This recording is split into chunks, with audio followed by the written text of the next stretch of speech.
Welcome to my another mini vlog. Today, I'm gonna show you what's on my baby's diaper bag. What I love about this bag is ang dami niyang pockets. So, organized na organized yung mga essentials ni Millie. So, let's start! So, sa front pocket, nakalagay yung mga first aid essentials ni Millie and yung mga quick grab items na. So, ang nakalagay dito sa front pocket is the Manzanilla Tiny Buds items namin, yung after bites, after shots, and in a rush in case na kailangan namin. Tempera and thermometer, petroleum jelly. Of course, yung citronella patches din ni Millie, dinidikit namin sa damit niya. Breast pads if kailangan ko. Baby wash and shampoo. Millie's baby book and vaccine records niya. Meron ding fan, yan, if in case kailangan. Baby comb and pacifier ni Millie. Sa side pockets naman, I keep her milk bottle para madaling kunin just in case kailangan and madaling kunin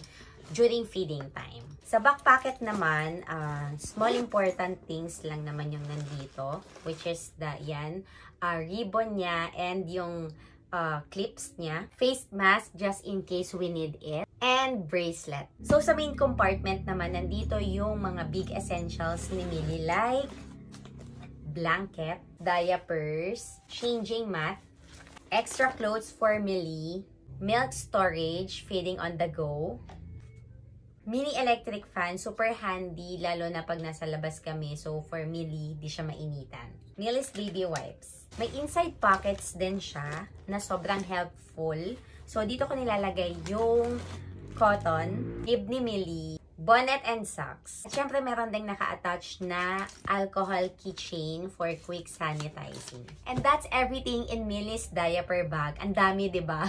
But with all this pocket, super organized and napakadaling hanapin ng mga essentials ni Millie. What about you, mommies? Anong must-haves ang lagi nyong dala para kay baby? You can share your essentials on the comment section below. Thank you for watching!